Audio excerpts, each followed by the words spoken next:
Então, como disse a Cíntia, estamos reiniciando a segunda parte desse livro maravilhoso que mostra a nossa evolução. É uma parte cujos capítulos são menores, por isso eu vou apresentar dois deles, né? Um referente à linguagem e outro referente à alimentação.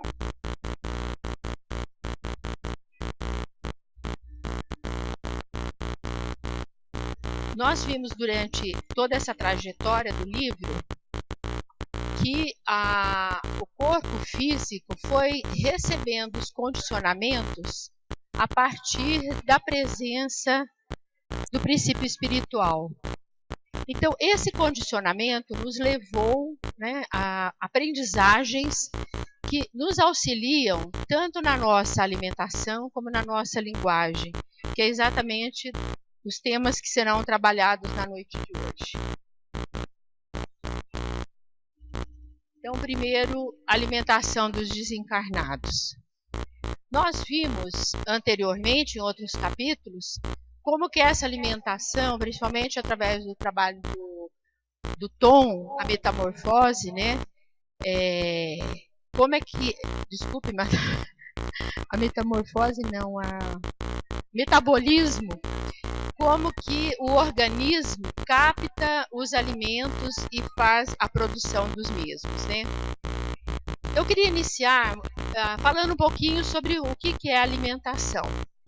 Por quê? Porque ao entender o que é a alimentação do nosso corpo físico hoje, nós podemos compreender e chegar ao nosso objetivo hoje, que é ver realmente a alimentação do corpo espiritual. No mundo desencarnado, no mundo dos espíritos, como que ocorre essa alimentação? Então a gente vê que a alimentação é um processo pelo qual os organismos obtêm e assimilam alimentos e nutrientes para as suas funções vitais, incluindo o crescimento, o movimento, a reprodução e a manutenção da temperatura do corpo. Como que isso é feito? É feito através do alimento. É o alimento que nos dá esse processo de alimentação, porque alimenta toda a substância utilizada pelos seres vivos como fonte de matéria e de energia, para poderem realizar as suas funções vitais, incluindo o crescimento, o movimento e a reprodução. Então nós vemos que esse alimento ele traz uma substância. A substância essa que em química é qualquer espécie de matéria formada por átomos de elementos específicos em proporções específicas. Elas podem ser inorgânicas, tais como água e sais minerais, ou as orgânicas, proteína, carboidratos, lipídios, ácido nucleico e vitaminas.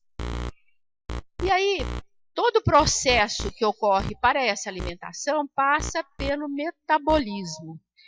O que é o metabolismo? É isso aí que eu queria voltar, o Tom trabalhou muito bem no capítulo dele. É o conjunto de transformações e reações químicas através das quais se realizam os processos de síntese e degradação. Degradação que quer dizer decomposição das células. Esse metabolismo está relacionado a 3 funções vitais do corpo. Em primeiro lugar, a nutrição, que é a inclusão de elementos essenciais ao organismo, exatamente o que nós vimos na transparência anterior. Em segundo lugar, a respiração, que é a oxidação desses elementos essenciais para a produção da energia química. E em terceiro lugar, a síntese de moléculas estruturais utilizando a energia produzida. Então é através do metabolismo que nós conseguimos produzir a energia no nosso corpo. Graças a esse metabolismo, nós nos alimentamos hoje, né, em vários momentos, e somos capazes de estarmos aqui agora, sem nos preocuparmos com o que está acontecendo com o nosso corpo. Tá? O corpo está sofrendo várias transformações, produzindo energia, produzindo elementos a serem eliminados. E por que isso é importante para o corpo espiritual, não é? É interessante que o mais importante daqueles 3 elementos é exatamente a questão da respiração. Então, a respiração é colocada por André Luiz como o sustento do corpo espiritual. Então, nós vemos aqui nessa figura a entrada do ar, né, através do processo de inspiração, e o ar vai passando por todos os órgãos referentes ao aparelho respiratório, até chegar a nível dos alvéolos, que é exatamente onde ocorre a hematose. A hematose é o intercâmbio gasoso que se efetua com segurança através dos alvéolos. É nos alvéolos que ocorre a hematose, nas quais os gases se transformam do meio exterior para o meio interno e vice-versa, atendendo a um processo de assimilação, que é a recepção daquele elemento que veio do mundo exterior, e a desassimilação de variadas atividades no corpo orgânico. O que quer dizer isso tudo? Que o oxigênio que alcança os tecidos entra em combinação com determinados elementos, produzindo o CO2, que é o gás carbônico, e a água, produzindo energia destinada à manutenção do nosso corpo. Então, é a partir desses procedimentos todos que o nosso organismo consegue fazer o processo de troca entre o oxigênio e o gás carbônico. Então, nós vamos ver nessa figura exatamente a nível dos alvéolos pulmonares, local em que exatamente ocorre essa troca do oxigênio pelo gás carbônico.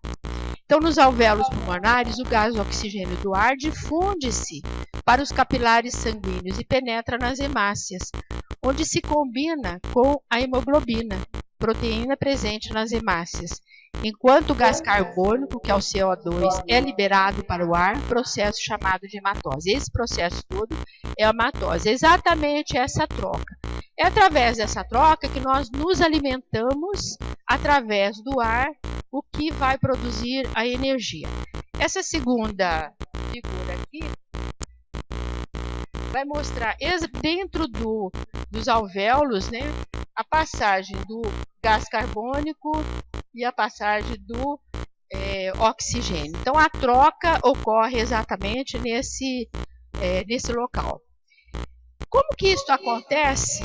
O André Luiz pergunta se a própria ciência se coloca a esse problema. Como que nós não estamos preocupados com esse tipo de reação, de troca, de procedimento? E essa troca, essa necessidade que nós temos ocorre independente da nossa vontade. Nós trouxemos aqui a mitocôndria, que já é tão querida, né, da Norris, que é realmente responsável pela respiração celular. Então, é dentro, na mitocôndria, que vai ocorrer exatamente esse processo. Então, a subsistência do corpo físico depende da constante permuta de substâncias com incessante transformação de energia. Se nós não tivermos essa troca, nós não temos energia, não é? Substância mais energia se conjugam para fornecer ao corpo físico os recursos necessários ao crescimento ou à reparação do contínuo desgaste.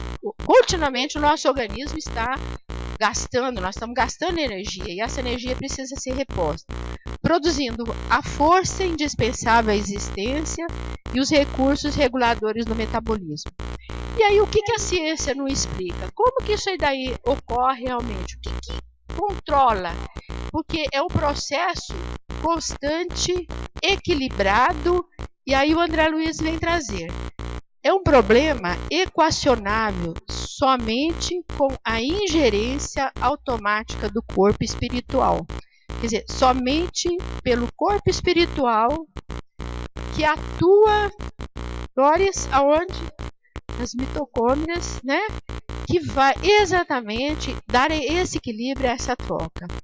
Então, é um problema equacionável com a ingerência automática do corpo espiritual nas funções do veículo físico, porque os fenômenos que lhes são consequentes se graduam em tantas fases diversas que o fisiologista, sem noções do espírito, ele fica questionando como é que acontece isso, né? Abordá-los-á sempre com a perplexidade de quem atinge o insolúvel. E aí, no capítulo 8, tem um parágrafo que é o capítulo do automatismo e corpo espiritual, que eu acho assim brilhante para a gente colocar aqui nesse momento. Dominando as células vivas de natureza física e espiritual, como que espalmando-as a seu próprio serviço, de modo a senhorear possibilidades mais amplas de expansão e progresso, sofre no plano terrestre e no plano extraterrestre as profundas experiências que lhe facultarão no bojo do tempo o automatismo fisiológico, pelo qual, sem qualquer obstáculo, executa todos os atos primários de manutenção, preservação e renovação da própria vida. Quem é que está atuando nessa possibilidade de troca, na hematose? O corpo espiritual. Então, o nosso corpo espiritual, a gente viu lá nos primórdios do homem, o homem se desenvolvendo, a presença constante da equipe espiritual nos auxiliando no nosso desenvolvimento. E à medida que o nosso espírito foi adquirindo fortaleza, foi se desenvolvendo, ele passa automaticamente a assumir as funções que antes eram exercidas pelas equipes espirituais. Então, toda essa nossa possibilidade de respiração ocorre graças ao nosso corpo espiritual. Outro processo também que nos leva à compreensão da nossa vida é o processo digestivo. Então, digestão é o conjunto das transformações químicas e físicas que os alimentos orgânicos sofrem ao longo do sistema digestivo, para se converter em compostos menores, hidrossolúveis e absorvíveis. Ela tem a função de manter o suprimento de água, eletrólitos e nutrientes do organismo num fluxo contínuo. Então, aqui nós temos um aparelho digestivo com todos os seus órgãos e dentro de uma célula, o que vai acontecer? Os lisossomos vão realmente fazer esse processo de assimilação e de desassimilação, de digestão e eliminação dos elementos que entram dentro da célula, assim como ele faz da fagocitose, eliminando as células mortas, as células que devem ser destruídas, que já passaram o seu período de atuação. Aqui eu fiz também uma sequência do processo de digestão no corpo físico. Então, ao comer uma maçã, né, o que acontece? O nosso organismo vai desenvolver através do processo de digestão, transformando os elementos que nós comemos em elementos coloidais indifusíveis, que são elementos mais amplos, que não são capazes de serem absorvidos pelas células. Elementos cristalóides difusíveis, que já são possíveis, são elementos nos quais está a presença da água. O terceiro elemento são matérias complexas que ainda estão presentes e que vão se transformar em matérias simples a fim de serem absorvidas como nutrientes suscetíveis de aproveitamento pelos tecidos. Aí o tecido, a partir só de toda essa evolução, todo esse caminhar, é que as células poderão receber aquela maçã que inicialmente foi consumida por aquele organismo. E o que acontece? Essa energia, esse elemento que foi produzido, pode ser gasto, aplicado de maneira imediata, ou então ficar reservado para as necessidades que o organismo vem a ter, né? E mesmo as necessidades do metabolismo basal, constantemente o organismo mantém o seu esquema de manutenção para a necessidade das funções vitais. Aquilo que é desnecessário é excretado, é expulso do nosso organismo, né? A expulsão dos resíduos. Então aqui é um processo simples, né, gente? Pelo qual o nosso organismo assimila, né, os nutrientes presentes na maçã. Nós pensamos nisso, é um condicionamento nosso. Quem que está por trás de tudo isso, né? Então a gente vai ver que o nosso corpo espiritual é o elemento indispensável, o elemento presente, o elemento necessário para a ocorrência dessas transformações. A ciência, isso aqui é de André Luiz, a ciência terrena sabe que o metabolismo guarda a tendência de manter-se em estabilidade constante. Tanto assim que a despesa ou gasto de oxigênio e o teor de glicose, de glicemia ou glicose em jejum revelam quase nenhuma diferença de dia a dia. Então, quando a gente mede o nosso metabolismo basal, o metabolismo é constante. Por que existe essa constância? Quem que controla essa constância? Por que isso ocorre? É que o corpo espiritual, comandando o corpo físico, sana espontaneamente, quando harmonizado em suas próprias funções, todos os desequilíbrios acidentais nos processos metabólicos, presidindo as reações do corpo nutritivo comum. Quer dizer, o corpo espiritual, quando a gente fala assim da divisão corpo e alma, né? Fica aquela dicotomia, é impossível dividir. Aqui está presente, não é? Que sem o corpo espiritual, o físico não funciona. Não há vida, não é? Então, o corpo espiritual é que preside todas essas funções. Para Delane, o perispírito surge graças à sua perenidade como elemento indispensável à estabilidade do ser humano. Então, nós não seríamos estáveis se não tivéssemos o perispírito, o corpo espiritual. O que diz Delane? No meio de toda essa complexidade das ações vitais que nós vimos anteriormente, dessa efervescência perpétua e resultante da cadeia de decomposições e recomposições químicas ininterruptas, na trama, enfim, de nervos, músculos, glândulas, a se entrecruzarem, a circularem, a se interpenetrarem de líquidos e gases, em desordem aparente. Parece que tudo é o caos, né?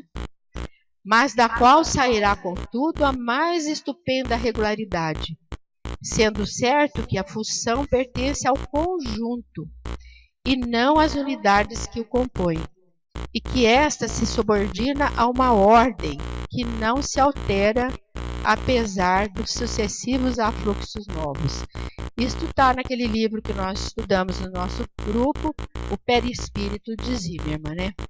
Então, graças ao corpo espiritual, ao perispírito, essa desorganização que poderia existir no nosso corpo não ocorre, porque existe uma programação do perispírito que dá harmonia ao nosso corpo, que mantém a nossa vida. Portanto, o que fala André Luiz? Desde a experiência carnal, o homem se alimenta muito mais pela respiração, colhendo o alimento de volume simplesmente como recurso complementar de fornecimento plástico e energético para o setor das calorias necessárias à massa corpórea e a distribuição dos potenciais de força nos variados departamentos orgânicos. Então, existem limites de abstinência do nosso corpo físico. É interessante a gente ver que algumas coisas a gente precisa com mais necessidade. Por exemplo, se a gente tivesse que pagar pelo ar, né? Que triste que seria. Graças a Deus a gente tem o ar de graça ainda. É a nossa subsistência. O oxigênio, nós podemos ficar até 3 minutos sem ele. Existe experiência, existem pessoas que mergulham, que chegam a ficar 17 minutos embaixo da água. Mas são casos específicos, né? A água, nós podemos ficar até 7 dias sem o organismo entrar em degenerescência. E o alimento, nós podemos ficar até 30 dias. Tem pessoas que ficaram 2, 3 meses. Claro que houve todo um problema orgânico a partir da volta à alimentação. Mas uma vez eu estudando, vi alguns casos de pessoas que se alimentavam pelo sol. Vocês já devem ter ouvido e visto isso daí. E aí, para fazer esse seminário, eu fui atrás. Eu fiquei muito curiosa. Por quê? O que vai falar lá na frente? A gente vai ver que no mundo espiritual, o sol é um elemento importante, as energias recebidas. Então, tem um hindu que está, quando ele tinha 12 anos, na Índia, ele teve uma visão de uma deusa, ele diz que é uma deusa, que colocou o dedo na língua dele e falou o seguinte: você não vai precisar mais comer nem beber. E ele está com 70 anos. Ele nunca mais comeu nem bebeu. E aí, tem vários estudos que fizeram científicos, né, em relação a ele. Deixaram fechado num determinado local, com toda a observação. Ele passou 10 dias, ele não eliminava nenhuma urina, não tinha sudorese, não é? E as funções vitais normais. Então foram feitas várias vezes. Aí eu fiquei pensando que a gente já está antevendo o futuro, né? No futuro vai acontecer isso conosco. As mudanças que a gente está antevendo do nosso organismo, talvez essa seja uma delas. Por exemplo, muita gente já não come carne, não é? Muita gente não come nenhum tipo de carne e passa bem. Outros dizem é impossível viver sem a proteína da carne. E tem pessoas que vivem muito bem sem a carne, né? Outros só vivem de verduras, etc. Então, é todo um processo que a gente está passando. Aqui nós falamos dos encarnados. E os desencarnados? Como é que acontece? O que acontece com eles?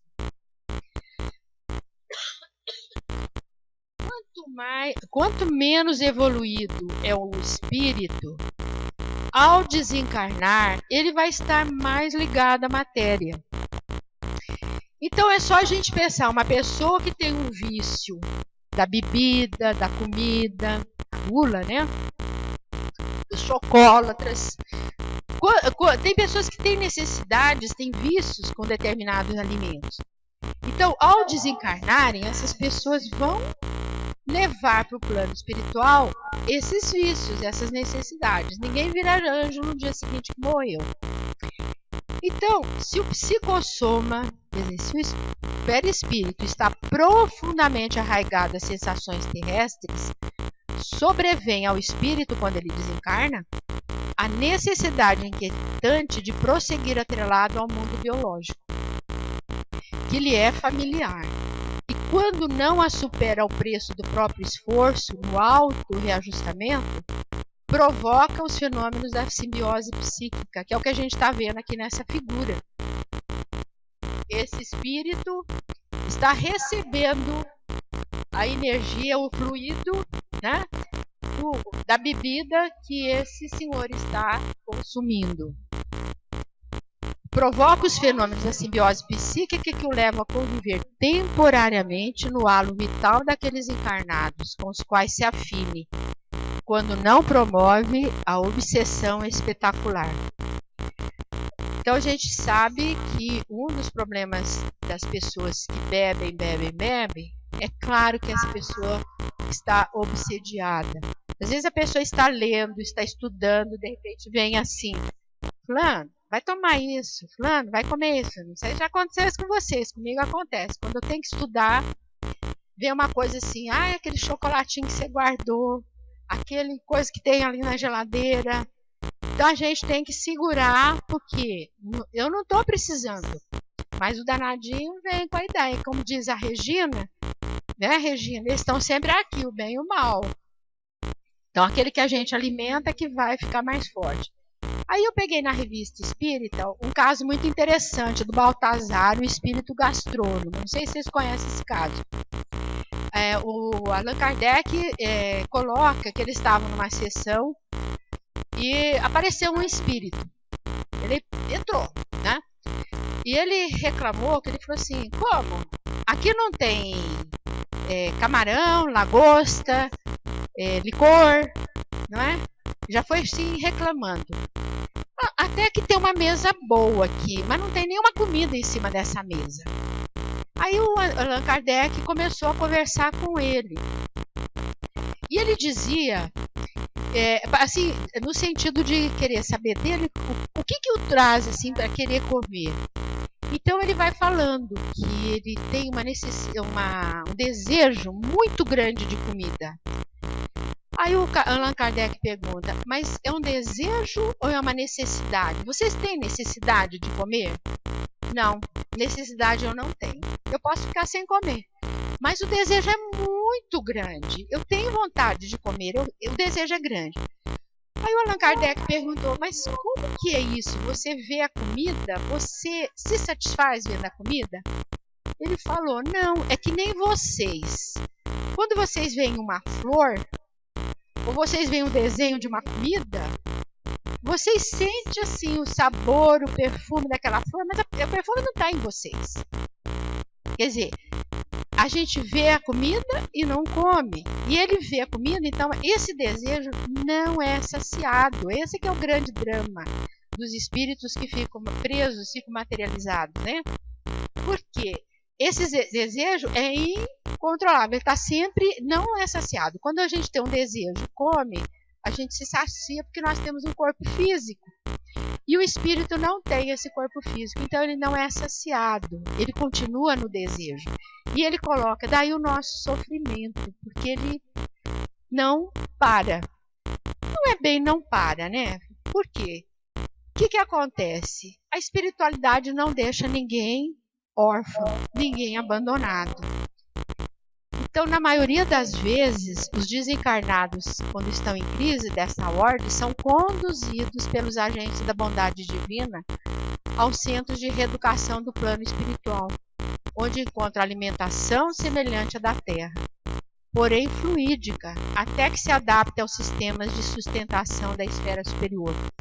Aí a gente fica pensando, lá no mundo espiritual tem carne, tem arroz, feijão. Como é que é? Tem plantação, tem vaquinha que dá o leite. Aí os espíritos explicam o seguinte, que é através do fluido cósmico universal que a espiritualidade providencia o alimento para sanar aquela necessidade emergente. Até que os espíritos que ali se encontram vão aprendendo. Gente, quando muitos espíritos que aparecem, ou a gente vê nos livros, eles não sabem que morreram. Eles continuam com fome, eles continuam vendo as coisas.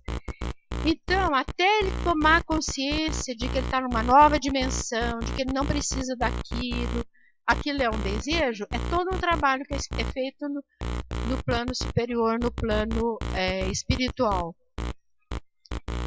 Então, a obra Nosso Lar é rica em exemplos sobre essa situação. Então, ela apresenta várias situações em que os espíritos recebem alimentos, né? Então, eu coloquei uma citação aqui que diz o seguinte, no capítulo 3. A essa altura, serviram-me, é o André Luiz falando no Nosso Lar, serviram-me caldo reconfortante, seguido de água muito fresca, que me pareceu portadora de fluidos divinos. Aquela reduzida porção de líquido reanimava-me inesperadamente. Não saberia dizer que espécie de sopa era aquela, se alimentação sedativa, se remédio salutar. Saciou a vontade dele. Ele já estava, porque ali tinha os fluidos que iriam acalmando. É quando a gente toma água fluidificada, é diferente. Quando a gente fluidifica a água e toma, a gente sente que aquela água é diferente. Tem as experiências todas mostrando isso, né? Sabemos que a água é veículo dos mais poderosos para os fluidos de qualquer natureza. Aqui, ela é empregada sobretudo como alimento e remédio. Está no capítulo 10, na página 100. Então, no mundo espiritual, a água está presente. Tanto assim que é de lá que vem a água que nós temos, né? Tem um capítulo que mostra todo o manancial de águas lá no nosso lar. Então, os espíritos, no início, após o seu desencarne, mesmo que sejam espíritos um pouquinho evoluídos, muitas vezes eles precisam ficar muito tempo doentes, com câncer, muito tempo com câncer, tão bem debilitados. Existe todo um tratamento no plano espiritual em relação a isso, a alimentação. E aí é interessante que também no nosso lar, eles mostram que no início, quando André Luiz escreveu o livro, havia Chico Xavier, ele conta que fazia 100 anos que no plano, lá no nosso lar, que há 100 anos atrás, os espíritos que ali se encontravam, chegavam e comiam de tudo. As mesas eram fartas, o pessoal continuava usando a gula, comendo muito, etc. Uma alimentação de uma composição semelhante à da terra. Até que chegou um governador que, visando as mudanças de hábitos, trouxe instrutores de esferas superiores, a fim de espalharem conhecimentos relativos à ciência da respiração e da absorção de princípios vitais da atmosfera. Quer dizer, o espírito recebe esses elementos da atmosfera, do fluido cósmico, né? O que aconteceu lá? Como aqui também houve uma revolução. Houve manifestações contrárias, brigas, o pessoal ficou bravo, criaram uma maior confusão, com a alegação de que no nosso lar ainda era uma colônia de transição, servindo de adaptação da nova realidade. Só que o governador levantava que havia exagero, que podia ser menos, não é?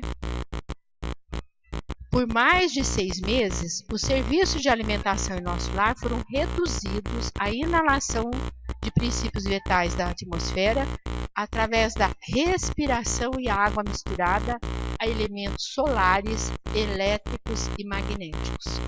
Quer dizer, a partir daí, eles começaram a aprender que havia um outro tipo de alimentação e foram deixando aquela mesa farta, aquelas substâncias semelhantes às substâncias da terra. Desde então, só existe maior suprimento de substâncias alimentícias que lembram a terra nos ministérios da regeneração e do auxílio, onde há sempre grande número de necessitados. Por quê? Quando eles chegam no nosso lar, são exatamente para esses 2 ministérios que os espíritos são levados, para eles se adaptarem. E o que ele fala ainda? Que constantemente eles estão recebendo visita de esferas superiores, sempre ensinando sobre alimentação. E nas esferas superiores, como que isso daí ocorre, né? Nas esferas superiores, segundo André Luiz, em cujos círculos a tomada de substância tanto menor e tanto mais leve, quanto maior se evidencia o enobrecimento da alma, porquanto pela difusão cutânea, o corpo espiritual, através de sua extrema porosidade, nutre-se de produtos sutilizados ou sínteses quimioeletromagnéticas auridas no reservatório da natureza e no intercâmbio de raios vitalizantes e reconstituintes do amor com que os seres se sustentam entre si. Vejam aqui aparecimento do amor. É interessante que quando a gente está envolvido em uma ação que a gente gosta, que está fazendo com prazer, a gente não tem fome, não é? A gente esquece de comer, a gente até esquece de beber, porque está tão envolvida, está gostando tanto de fazer aquilo, né? A avó tomando conta de neto, né, Esther? A gente fica tão envolvido que esquece dessas coisas. Existe um amor, existe um envolvimento ali. O que acontece na esfera superior? O amor é o alimento. O alimento porque eles constantemente estão fazendo o bem, né?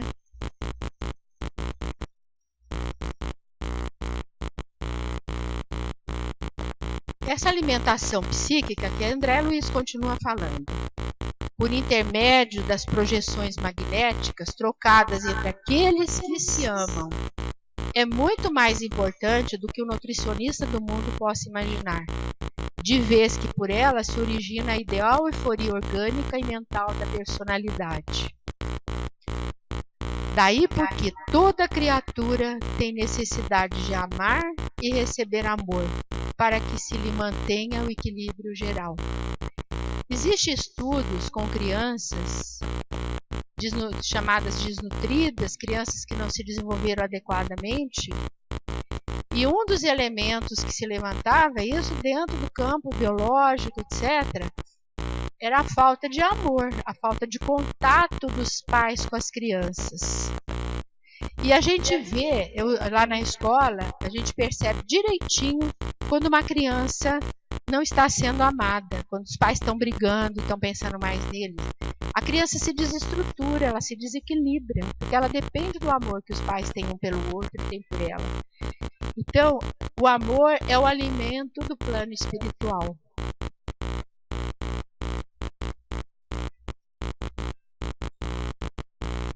A alma em si apenas se nutre de amor. O amor, meu amigo, é o pão divino nas almas, o pábulo sublime dos corações. O homem encarnado saberá mais tarde que a conversação amiga, o gesto afetuoso, a bondade recíproca, a confiança mútua, a luz da compreensão, o interesse fraternal, patrimônios que se derivam naturalmente do amor profundo, constituem sólidos alimentos para a vida em si. Isso aqui também está no nosso lar, do capítulo 6, que é um capítulo só que fala da alimentação. Então, o amor é um elemento indispensável na nossa vida terrena. Se na vida terrena a gente já estiver exercitando essa capacidade de amor, nós vamos ter menos problema de aprendizagem no mundo espiritual, né? Não é à toa que Jesus nos deu a indicação do melhor alimento. Não era arroz, não era feijão, não era o carneiro da época. É amai-vos uns aos outros como eu vos amei. Porque através do amor, o ser se realiza, o ser se torna completo, se torna presente, não é? O corpo espiritual com alguma, também aqui André Luiz falando, corpo espiritual com alguma provisão de substância específica, ou quando já consiga valer-se apenas da difusão cutânea para refazer seus potenciais energéticos, conta com processos de assimilação e desassimilação, não prescindindo do trabalho de exsudação dos resíduos pela epiderme ou pelos emultórios normais. Então, existe o processo de alimentação e assimilação e desassimilação. Isso enquanto o espírito estiver num processo de necessidade de alimentos semelhantes ao da terra. Porém, pela harmonia de nível nas operações nutritivas e pela essencialização dos elementos absorvidos para o veículo psicossomático, não existem excessos e inconveniências de sólidos e líquidos a serem excretados. Portanto, o espírito superior, o espírito que já recebe o alimento necessário da irradiação através da alimentação cutânea, não há esse processo de desassimilação, de eliminação. Então, eu trouxe aqui essa colocação que também ela está lá no André Luiz. Dome suas paixões animais. Não alimente ódio, nem inveja, nem ciúme, nem orgulho. Não se deixe dominar pelo egoísmo. Purifique-se nutrindo bons sentimentos. Pratique o bem. Não ligue às coisas deste mundo a importância que não merece. Então, embora revestido do invólucro corporal, já estará depurado, já estará liberto do jugo da matéria. E quando deixar este invólucro, não mais lhe sofrerá influência. Nenhuma recordação dolorosa lhe advirá dos sofrimentos físicos que haja padecido. Nenhuma impressão desagradável eles lhe deixarão, porque apenas terão atingido o corpo e não a alma. Está no Livro dos Espíritos, na questão 257. Por quê? Quando o espírito, quando nós temos uma dor, nós temos a fome, nós temos uma necessidade fisiológica, essa necessidade é tomada consciência pelo espírito através do perispírito, que fica marcada na nossa consciência espiritual aquele fato. Só que quando o corpo deixa de existir, não existe órgãos no perispírito e também não existe órgãos no corpo espiritual. Então, porque apenas terão atingido o corpo e não a alma. Vou passar rapidinho pro outro, que eu estou em cima da hora, né? Cíntia. O segundo é a linguagem dos desencarnados. Como se caracteriza a linguagem dos desencarnados?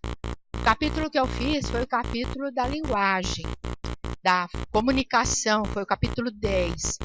E lá a gente viu que no corpo físico houve uma grande mudança, várias mudanças, mas uma principalmente para que o homem pudesse falar.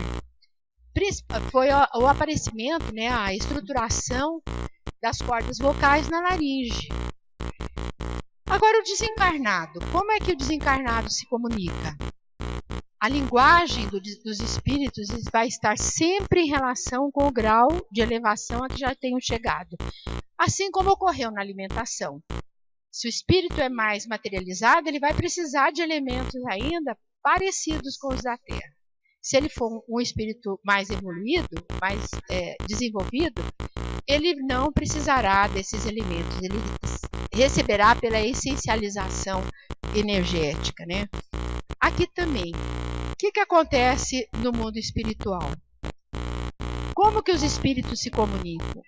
Os espíritos comunicam-se mais comumente através do que irradiam em torno de si próprios, exteriorizando pela imagem o seu pensamento e os seus sentimentos. Essas duas figuras aqui mostram bem para a gente o estado de espírito de cada uma delas, né? Aquele luz e aquele desestruturado. Os médios sentem bem a presença dos espíritos pela imagem que eles trazem, pelo sentimento que eles adiam. Isto ocorre mesmo no plano físico, em que alguém sabendo refletir-se necessitará poucas palavras para referir seus planos e sentimentos. Não sei se acontece com vocês, mas a gente já tem alguns momentos em que a gente tem um processo de telepatia, de transmissão de pensamento com algumas pessoas. A gente pensa em falar determinada coisa, uma pessoa que é muito próxima da gente fala. Por quê? A gente irradia aquilo e o outro capta. Então, a gente chega num ambiente ou vai conversar com uma pessoa, a gente fica feliz de falar com ela ou fica infeliz.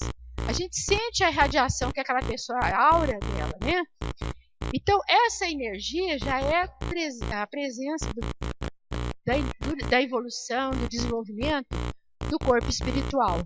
Então, se a gente na Terra já faz isso, imagina entre os espíritos que não existe a barreira do corpo, né? Então, como que comunicam os espíritos entre si? Eles se veem e se compreendem. A palavra é material, é o reflexo do espírito. A palavra é o reflexo do espírito. Nós precisamos falar, nós precisamos do som, mas eles não precisam disso. O fluido universal estabelece entre eles constante comunicação. É o veículo da transmissão de seus pensamentos, como para a voz, o ar, o é do som. Nós precisamos do som para falar, os espíritos não precisam, eles usam o fluido universal. Se em todo lugar está o fluido universal, em todos os lugares os espíritos podem se comunicar. É uma espécie de telégrafo universal que liga todos os mundos e permite que os espíritos se correspondam de um mundo ao outro. Isso está no Livro dos Espíritos, na questão 282. Então, a comunicação dos espíritos é feita tranquilamente, sem barreiras, através do fluido universal. Assim como eles veem uns aos outros, será que eles veem a gente também? A palavra articulada, que é a palavra que nós manifestamos, é uma necessidade da nossa organização ainda. Espíritos em evolução. Espíritos encarnados, nós temos a barreira do nosso corpo físico. Como os espíritos não necessitam de vibrações sonoras para lhes ferir os ouvidos, compreende-se pela simples transmissão de pensamento, assim como por vezes acontece que nos entendemos por um simples olhar. A gente olha uma pessoa, a gente sabe o que ela está sentindo, se ela está bem, se ela não está, a gente vai perguntar: você não está bem hoje? Ela manifesta isso. Eles mostram isso aqui na Revista do Espírita de abril de 1859. Também na Revista Espírita eles falam o seguinte, Allan Kardec fala o seguinte: por sua natureza fluídica, essencialmente móvel e elástica, se assim se pode dizer, como agente direto do espírito, o perispírito é posto em ação e projeta raios pela vontade do espírito. Por esses raios ele serve à transmissão do pensamento, porque de certa forma está animado pelo pensamento do espírito. Então, o espírito se comunica através do perispírito que ele continua mantendo no mundo espiritual, né? Então, nos planos mais elevados da evolução moral e intelectual, os espíritos podem plasmar nas mentes que se sintonizam em idêntica faixa vibratória, por meio das próprias ideias, quadros vivos que vão espelhar a imagem ou ensinamento que pretende transmitir. Dispensam-se de palavras ou as utilizam minimamente. Tem casos que há necessidade da comunicação através da fala da nossa linguagem. Mas, em geral, o espírito, quando chega, ele irradia, ele traz através da sua imagem o que ele quer transmitir. A mesma coisa, se o espírito for o espírito nos planos inferiores, eles também agem magneticamente sobre as mentes dos seus desafetos, estabelecendo um processo obsessivo pela formação de imagens que vão lhes causar temor e aflição. Então, depende com quem a gente está dialogando, nós vamos ter imagens boas ou imagens ruins. Tem pessoas que chegam a ter visões de coisas, elas viram tal coisa. Aonde? Não tem nada ali. São os espíritos que trazem através do seu pensamento a energia, e essa pessoa é capaz, porque eles colocam diretamente em nós essa informação. Assim como podem se comunicar entre si, também através de imagens mentais, os espíritos podem estabelecer comunicação com o plano físico, utilizando-se de médiuns com os quais se sintonizam.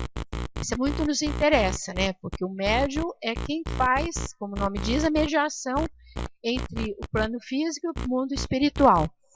Os espíritos envolvem o médium no transe mediúnico, plasmando quadros vivos que vão fazer refletir o seu pensamento.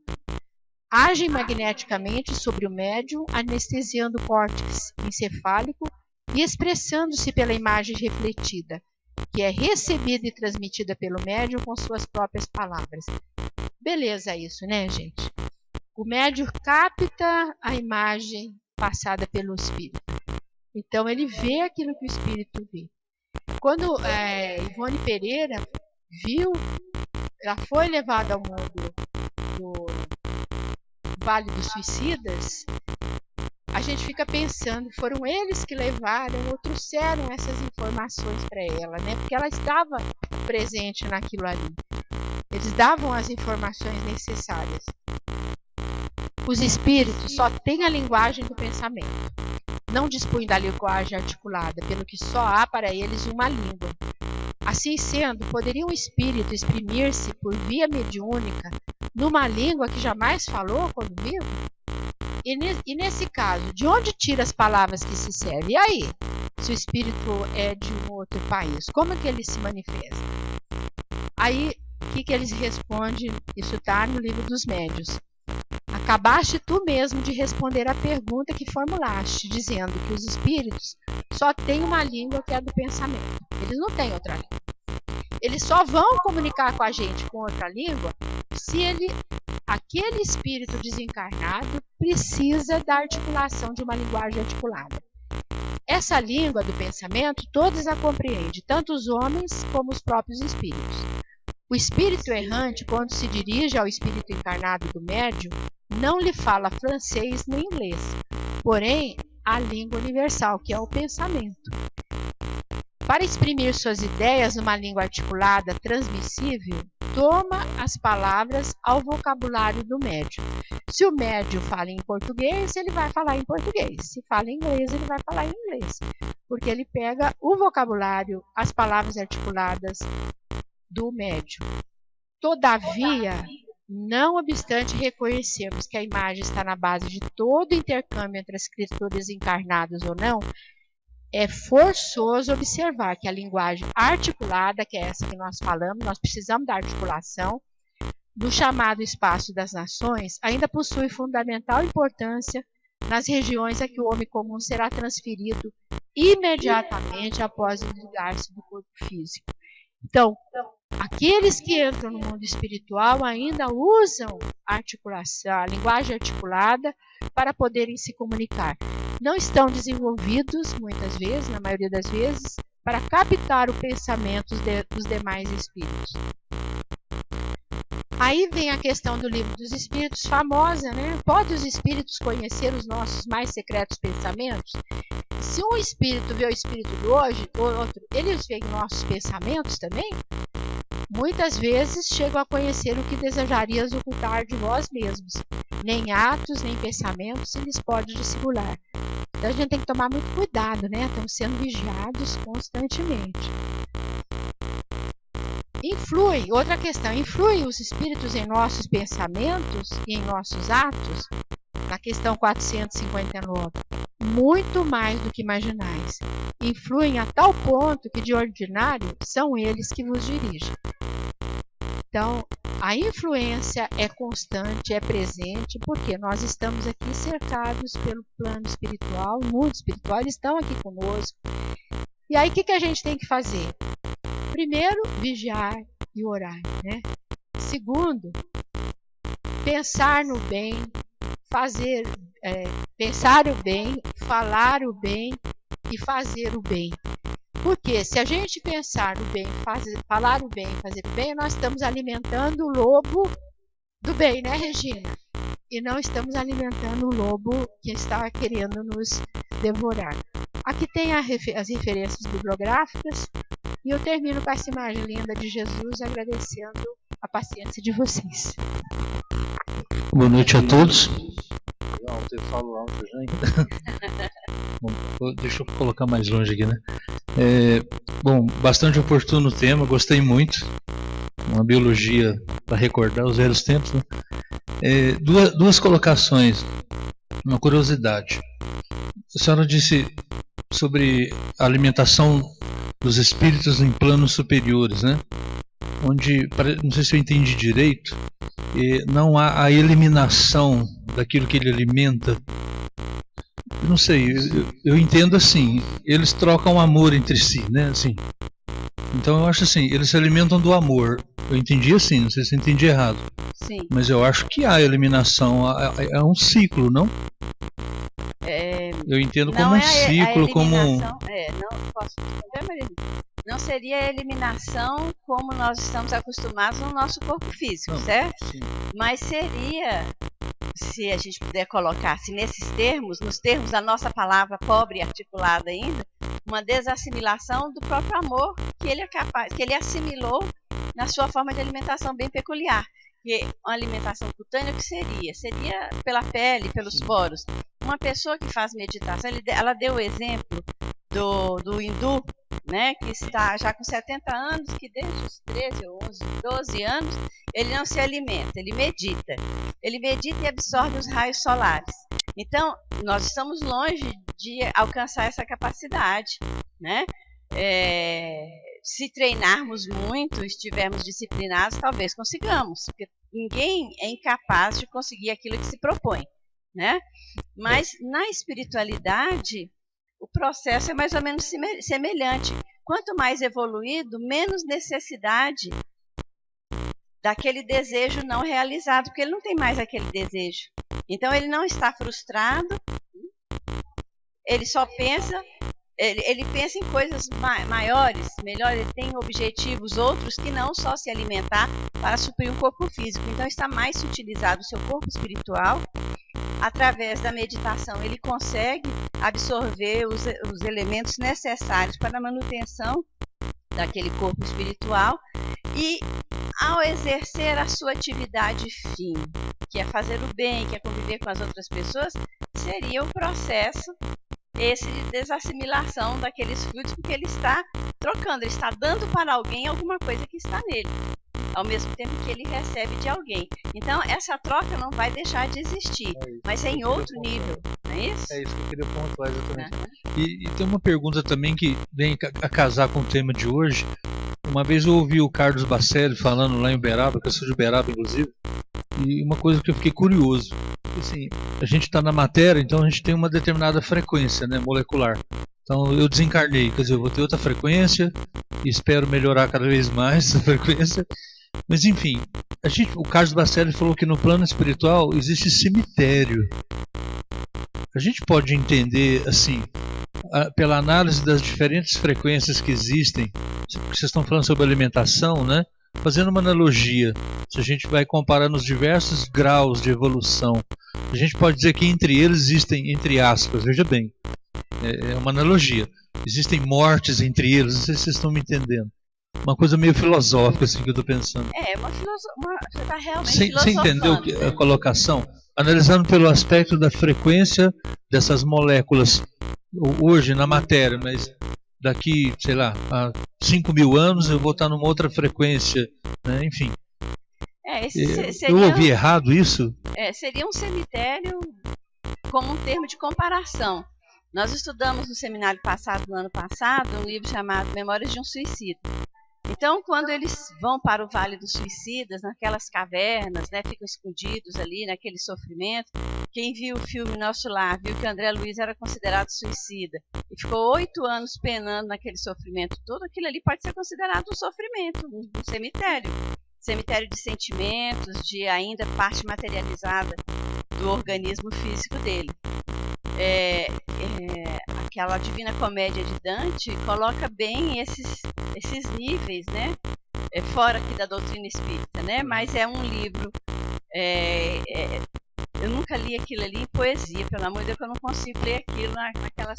Mas na parte que eles transformam tudo aquilo ali em prosa, as partes que eu já consegui ler, a gente vê que parece que a gente está lendo as descrições do céu e inferno, de Kardec, do Livro dos Espíritos, né? As descrições que a gente lê na literatura espírita sobre esses vários níveis de sentimento e pensamento que a gente se coloca, porque na realidade são projeções do que se está sentindo, né? Aquilo ali é a energia do sofrimento, da raiva, da inconformação, do remorso, do arrependimento, da culpa, de tantas coisas que vão sendo projetadas ali naquele sofrimento, naquele ciclo vicioso que a pessoa se coloca, né? Norris quer falar alguma coisa? Sim, diga qual é. Eu queria falar, assim, eu não li esse livro, né, que Bacelli falou isso daí, então eu não posso realmente dar uma opinião assim sobre exatamente o contexto, né? Mas eu vejo assim, quando a gente pensa que existe espírito e matéria e que essas duas coisas são completamente diferentes, não é? Espírito é espírito, não está de maneira nenhuma sujeito às degradações da matéria, né? Ele vai evoluindo sempre, como o corpo físico vai se transformando para receber novos espíritos mais evoluídos, mas é diferente. Então, eu não vejo, eu acho que a Cíntia respondeu perfeitamente fazendo essa analogia. Eu não consigo ver um cemitério de espíritos. Então, eu não sei o que ele quis dizer com isso realmente, eu teria que ver que referência para eu dar uma olhadinha. Mas eu não vejo como exista um cemitério de espíritos. Porque o espírito, ele não deteriora. Ele pode ficar até num umbral muito tempo, ele pode ficar num lugar terrível como o Vale dos Suicidas, sofrendo coisas horríveis, mas ele não se degrada, ele não volta como o corpo físico se degrada, né? Então eu não sei como essa coisa. Não, eu queria, sabe o que eu queria ver? Acho que é o terceiro do fim para cá, só porque eu não consegui, fala sobre a linguagem articulada, É quase no final, acho que é o antepenúltimo. Deixa eu ver. Todavia, não obstante. Eu acho que é esse. Isso. Eu só queria poder ler, porque ele passou rápido para mim e eu não entendi.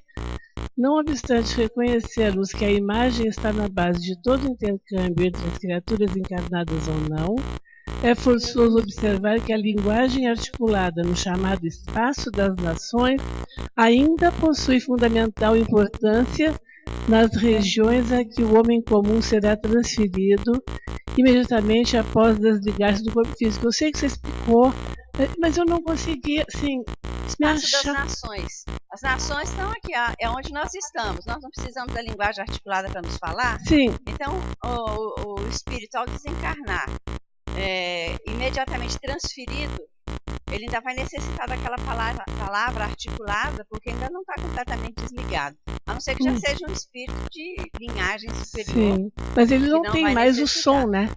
Da voz. Pode até ele acha que articula, né? Mas ele não tem mais as cordas vocais. O ar que nós respiramos, que é indispensável para que nós imitamos o som, né? Para que as palavras possam ser ditas, né? Sem o ar, o som não sai, né? Então, o que acontece? Ele faz parte do fluido cósmico universal.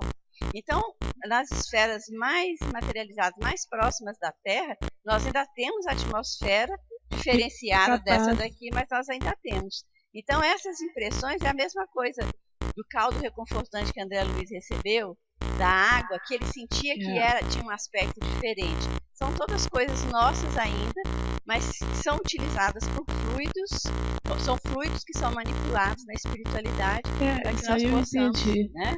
Eu só queria ter na hora que ela estava falando isso daqui, eu lembrei das pessoas que usam a linguagem dos sinais. Ela não emite a palavra articulada. E um sinal, nós temos o alfabeto Libras, né? Que cada sinal daquele significa uma letra. Mas ele não vai fazer todos os sinais para dizer uma palavra. Às vezes uma palavra significa um movimento. São símbolos. Amigo, palavra, né? Então, você vê que são coisas, são situações que nós utilizamos um meio de comunicação independente da palavra articulada e que tem um significado. Uma maneira diferente, né, de articular. Que é a imagem que ele fala aqui. A imagem está na base de todo intercâmbio. Então, o surdo-mudo, ele se comunica porque a comunicação dele está baseada na imagem daquilo que ele está querendo transmitir. Isso? Sei que foi explicado, mas eu não consegui alcançar. Um espírito desencarnado, para se comunicar com o médium, ele precisa ter capacidade de falar, escolher a linguagem do médium. E os dois desencarnados que aprenderam em matéria, quando estavam em corpo encarnado, duas línguas diferentes. Como você faz essa tradução? Porque, como você falou, pode ser por palavras, por imagem, mas tem frases complexas. O que eu queria entender, na verdade, é como se determina. Eu penso em francês, eu quero falar com ela que foi alfabetizada, aprendeu a falar inglês, eu sou um espírito desencarnado. Ou eu sou um espírito desencarnado e ela é a médium, eu quero me comunicar com ela. Como que se dá? Porque não dá para eu formular um pensamento, uma intenção, uma percepção sem palavras. Eu não entendi como que faz essa adaptação. A comunicação através da mediunidade, ela tem as suas singularidades. Ela não é igual a comunicação minha. Se eu tentar falar em inglês com ela, ela não vai entender uma palavra, porque eu não sei falar inglês, né? Então eu não vou nem tentar. Então eu tenho que me comunicar com ela em português. As pessoas, nessa comunicação espírito desencarnado e médium, tá? Existem canais com auxílio da espiritualidade para que aquilo possa acontecer. Aquela pessoa que está encarnada ali, aquele médium, para aquela comunicação, é um médium que tem condições e qualidades necessárias para aquele intercâmbio. Nós não estamos aqui na primeira encarnação. Quantas encarnações nós já tivemos? A gente, até tem uma vida com determinado roteiro, mas a gente descobre na gente determinadas facilidades para algumas coisas que a gente não sabe de onde vieram, certo? Então nós temos uma bagagem espiritual que está armazenada no perispírito. Nós vimos isso daqui numa das apresentações aqui, Alma e Desencarnação, capítulo 12, né? Quando explicando para a gente como se formava aquela memória espiritual, que vai ficando impregnada no corpo espiritual, no perispírito, certo? Então, todas essas informações que constam em mim no momento de um intercâmbio mediúnico, elas podem ser utilizadas pela espiritualidade para a manifestação daquele espírito.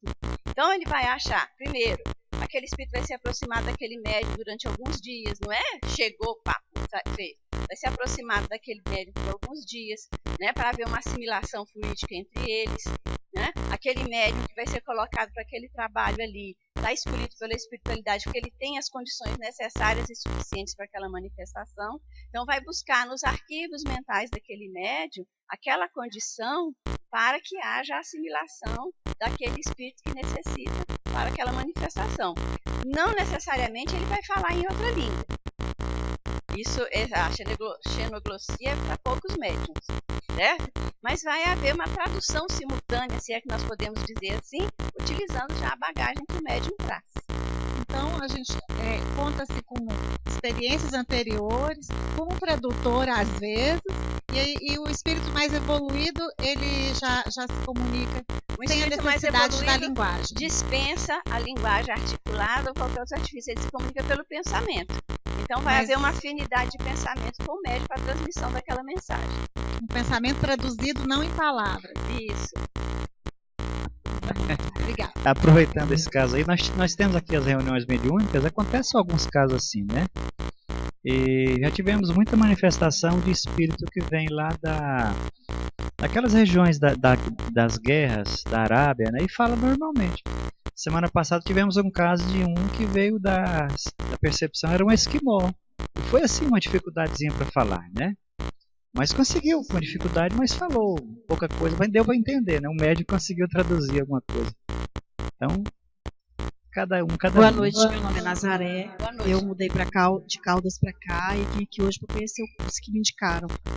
E eu lembrei do Chico, né? Chico recebeu uma mensagem em inglês, escrita de trás para frente. Chico não falava inglês. Então, é só para esclarecer. Por isso que eu falei que a xenoglossia é para poucos. Então, com essa linguagem do pensamento, se a gente for analisar bem, a gente observa a gente durante o dia. Que às vezes a gente recebe imagens que não estavam no nosso pensamento. Então, essa imagem vem de algum lugar. Ou recebe algum tipo de informação, de ideias que não estavam no nosso pensamento. Então, isso vem em algum lugar. Então, ela não vem em palavras, mas ela vem a título de imagem mesmo, e as palavras nossas que expressam aquilo que está sendo informado, penso eu. Bem colocado. Obrigada.